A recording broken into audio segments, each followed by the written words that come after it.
தானமாக செலுத்திவிட்டேன். தலைக்கவசம்ன்றது உயிர் கவசம். இனிமேல் யாருமே எந்த வயசு ஆளாஇருந்தாலும் தலைக்கவசம்ன்றது ரொம்ப முக்கியமானது. அதுதான் நம்மளை எப்பயுமே காப்பாற்றும்.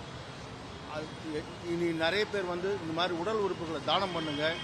அது பல பேருடைய வாழ்க்கை நம்ம இறந்ததுக்கு பல பேரை வாழ வைக்கும். வளமான எதிர்காலம் எப்பயும் தலைக்கவசம் தான் நல்லது.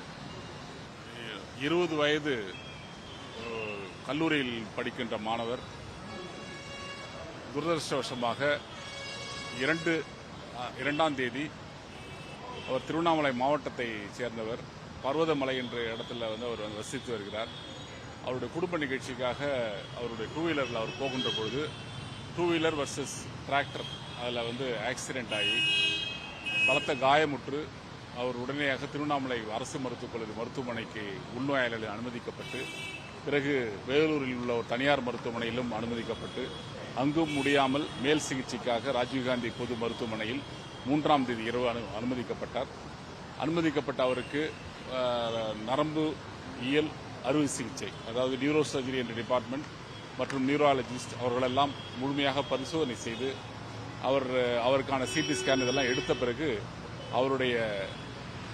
அவர் மூளைச்சாய்வு அடைந்துள்ளார் என்பதை உறுதி செய்த பிறகு அந்த primary apnoea and secondary apnoea என்ற டெஸ்ட்டுகளை முடித்த பிறகு அவரிடத்திலே நம்முடைய கிரீஃப் கவுன்சிலர் எடுத்து சொன்னதுக்கு பிறகு இந்த துக்கமான நேரத்திலும் அவருடைய பெற்றோர்கள், அவர்கள் மட்டும் 2 குழந்தைகள், ஒரு பெண் குழந்தை, ஒரு ஆண் குழந்தை, இவருடைய ஆண் குழந்தை கல்லூரியில் படிச்சுட்டு இருக்காரு. அந்த பெரிய மனதுடன் அவர்கள் நான் உறுப்புகளை தானமாக கொடுக்கிறேன் என்று முன்வந்தார்கள். நேற்று இரவு உடனடியாக அவருடைய உடலில் இருந்து இன்று, அதாவது இரவு ஒரு மணியிலிருந்து காலையில் வரையில் நடைபெற்ற சிகிச்சையின் மூலமாக உறுப்புகள் 5 உயிர்கள் காப்பாற்றப்பட்டிருக்கின்றன. இவரது இடத்திலிருந்து 5 உயிர்கள் காப்பாற்றப்பட்டிருக்கிறது. சிறுநீரக மாற்று அறுவை சிகிச்சை செய்தவருக்கு உடனடியாக அந்த சிறுநீரகம் முழுமையாக செயல்பாட்டுக்கு நல்ல நிலையில் சிறுநீர் அவர் வெளியேறுகிறது என்ற தகவலை சொல்லியிருக்கின்றார்கள். அது மட்டுமல்ல, அவருடைய கண் பார்வை இன்னொரு 2 நபர்களுக்கு பொருத்தப்பட்டுள்ளது. அதே மாதிரி அவருடைய எலும்புகள் சேகரிக்கப்பட்டுள்ளது. அது யாருக்கு தேவை, வயதானவர்களுக்கு அந்த எலும்பும் பயன்படுத்தப்படும். ஈரல் ஒரு நபருக்கு கொடுக்கப்பட்டுள்ளது.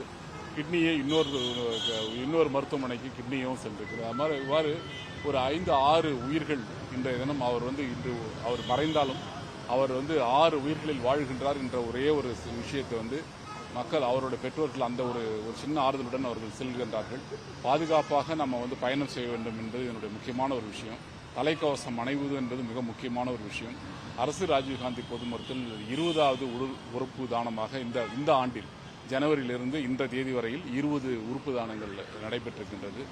அதனுடைய அக்செப்டன்ஸ், அதாவது அதை ஏற்றுக்கொண்டு அவர்கள் பெற்றோர்கள் முன்வருவது என்பது தமிழக அரசு அறிவித்த அந்த அரசாணை எண் 331 செப்டம்பர் 23ஆம் தேதி 7ஆம் தேதி 27வது, அதாவது செப்டம்பர் மாதம் இந்த அரசாணையை தமிழக அரசு வெளியிட்டு அவருக்கு அந்தந்த பகுதியில் உள்ள மாவட்ட ஆட்சித்தலைவர்கள் மரியாதை செய்வார்கள், அரசு முறையில் மரியாதை செய்யும் என்ற அரசாணை என்பது மக்களிடையே மிகப்பெரிய அளவில் எடுத்து சென்றதன் காரணமாக அக்செப்டன்ஸ் என்பது ரொம்ப அதிகமாக இப்போ இருக்குது. நம்ம நல்லா கண்கூட பார்க்கின்றோம்.